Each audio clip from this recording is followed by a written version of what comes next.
ഞാൻ പറഞ്ഞില്ല, ഇപ്പോൾ ഈ സഭകളുടെയൊക്കെ കാപട്യം അതിഭീകരമാണ്. അതിലൊന്നാണ് ഈ മദ്യനിരോധനം. ഏറ്റവും വലിയ ലൈസൻസ് ഈ കത്തോലിക്ക സഭയാണ്. അബ്കാരി ലൈസൻസ് ഉള്ളത് കത്തോലിക്ക സഭയുടെ കയ്യിലാണ്. എന്നിട്ട് അവർ മദ്യനിരോധനം പ്രസംഗിക്കുകയും ചെയ്യും. ഇങ്ങനത്തെ കാപടികന്മാർ അപൂർവമാണ്. അതുകൊണ്ട് ഇവരുടെ അടുത്ത് കണക്ക് ചോദിക്കണം, നിയമം അനുസരിച്ച് ചെയ്യേണ്ട കാര്യങ്ങൾ ഇവർ ചെയ്യണം. അങ്ങനെ വേണം സഭകൾ നടത്താൻ.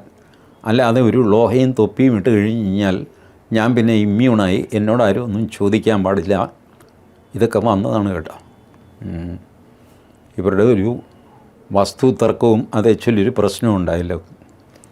അപ്പോൾ കേരള ഹൈക്കോടതിയാണ് പോലീസിനോട് പറഞ്ഞ് FIR ഇടിയിക്കുന്നത്. ആരുടെ? ആർച്ച് ബിഷപ്പ് മാർ ആലഞ്ചേരിയുടെ പേരിൽ. ആലഞ്ചേരി കോടതിയിൽ പോവില്ല. ആലഞ്ചേരി എടുത്ത കണ്ടൻഷൻ എനിക്ക് കാനോൻ നിയമമാണ് ബാധകം. അപ്പോൾ കോടതി പറഞ്ഞു, നടക്കുന്ന കേസല്ല, നിങ്ങൾ ഇന്ത്യൻ പൗരനാണ്, ഇവിടുത്തെ IPC, ഇവിടുത്തെ ഭരണഘടന, ഇവിടുത്തെ സിവിൽ നിയമം, ഇതാണ് നിങ്ങൾക്ക് ബാധകം. മര്യാദയ്ക്ക് കോടതിയിൽ ഹാജരാകുക, അല്ലെങ്കിൽ പോലീസിന് മുമ്പിൽ ഹാജരാകുന്നു. പിന്നെ പോലീസിന് മുമ്പിൽ ഹാജരാകാതിരിക്കാനുള്ള പ്രൊവിഷൻസ് കൊടുത്തിട്ടുണ്ട്, കേസിൻ്റെ ഗൗരവം അത് ഇത് നോക്കിയിട്ട്.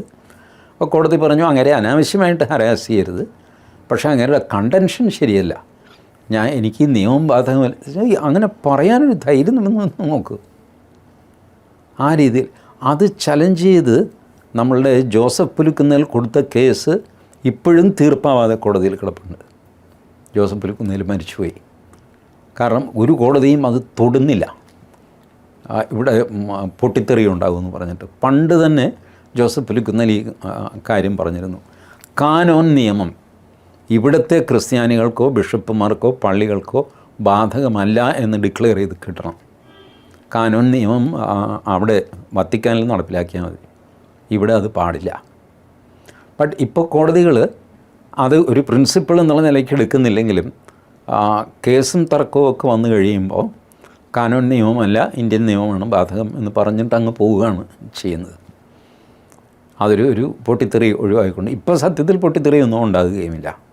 കാരണം അതല്ലാതെ അവർ സ്വയം നിർമ്മിച്ച പൊട്ടിത്തെറികൾ ഇഷ്ടം പോലെ സഭയിൽ ഉണ്ട് തന്നെ. ഇനി കോടതിയായിട്ട് പുതിയ പടക്കമൊന്നും പൊട്ടിക്കേണ്ട കാര്യമില്ല. വന്നും പോയും ഞാൻ ഇൻ എ നട്ട്ഷെൽ പറയുന്നത്, ഈ കണക്ക് കൊടുക്കണം എന്ന് പറയുമ്പോൾ ആരെങ്കിലും അസ്വസ്ഥരാകുന്നുണ്ടെങ്കിൽ അതിനർത്ഥം അവരെന്തോ കള്ളത്തരം കാണിക്കുന്നു എന്നാണ്.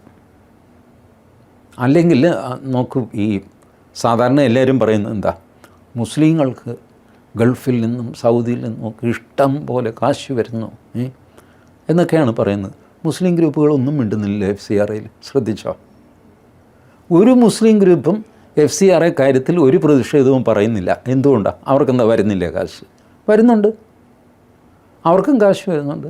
അനാഥാലയമുണ്ട്, കോളേജുണ്ട്, അതുകൊണ്ട് വീട് വെച്ച് കൊടുക്കുന്നു, എന്തെല്ലാം ചെയ്യുന്നു. അവർക്കെന്താ വിഷമമില്ലാത്ത? അപ്പോൾ അതിൽ നിന്ന് മനസ്സിലാക്കേണ്ടത് അവർ കുറഞ്ഞ പക്ഷേ ഇതിനകത്ത് തിരിമറി കാണിക്കുന്നില്ല. ഈ പൈസ എടുത്ത് മതപരിവർത്തനത്തിനോ മറ്റതിനോ ഉപയോഗിക്കുന്നില്ല. അതുകൊണ്ട് അവർക്ക് പ്രശ്നമില്ല. Hindu groups for example Amritanandamayi, അതെ, അവർക്ക് വിദേശ സംഭാവന കിട്ടുന്നില്ലേ?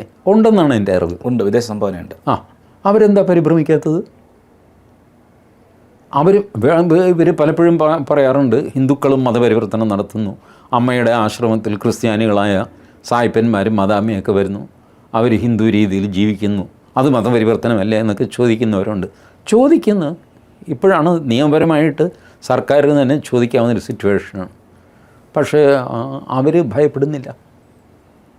ആകെ പ്രശ്നം വന്നും പോയും കത്തോലിക്ക സഭയ്ക്ക്, അതും കേരളത്തിലെ കത്തോലിക്ക സഭയ്ക്ക് അത് ഒരു നല്ല കാര്യമല്ല. കത്തോലിക്ക സഭ എക്സ്പോസ്ഡ് ആയിപ്പോവും. ഇപ്പം തന്നെ വല്ലാതെ അന്തഛിദ്രത്തിൽപ്പെട്ട് നിൽക്കുകയാണ് സഭ. ഇനി കൂടുതൽ ടഫ് സ്റ്റാൻഡ് എടുത്താൽ കൂടുതൽ പ്രശ്നത്തിലാവും. അതുകൊണ്ടാണ് മെല്ലെ പോയാൽ മതി എന്നൊക്കെ പറഞ്ഞു. ഞാനിപ്പോഴും കഴിഞ്ഞ തെരഞ്ഞെടുപ്പിൽ പോലും there was no justification whatsoever. BJP അതിന് സമ്മതിക്കരുതായിരുന്നു. തെരഞ്ഞെടുപ്പ് വരും പോവും, ഇതൊക്കെ വെച്ചിട്ടൊരു ബില്ല് നിങ്ങൾക്ക് മാറ്റി വയ്ക്കാൻ ഇതൊക്കെ പറ്റുമോ? എന്നിട്ട് തെരഞ്ഞെടുപ്പിൽ ഗുണമുണ്ടായോ? ഉണ്ടായില്ല. അത് അന്ന് തന്നെ ഞാൻ പറഞ്ഞിരുന്നു, അത് മാറ്റി വയ്ക്കാൻ പാടില്ല, അതല്ലെങ്കിൽ കൊണ്ടുവരികയും ചെയ്യരുതായിരുന്നു. നിങ്ങൾക്ക് പേടിയുണ്ടല്ലോ, ഒരാൾ കണ്ണ് ഉരുട്ടി കഴിയുമ്പോൾ ഒരു ബില്ല് മാറ്റിവെക്കുക എന്ന് പറഞ്ഞാൽ ഒരു സർക്കാരിന് ഭൂഷണമാണ്. ശരിയല്ല. ഏതായാലും പറ്റിയത് പറ്റി. ഇപ്പോൾ ആസ് സച്ച് ഗവൺമെൻറ് ഡിറ്റർമിൻഡാണ് ഈ മൺസൂൺ സമ്മേളനത്തിൽ അത് ബില്ലായിട്ട് തന്നെ കൊണ്ടുവരികയും ചെയ്യും.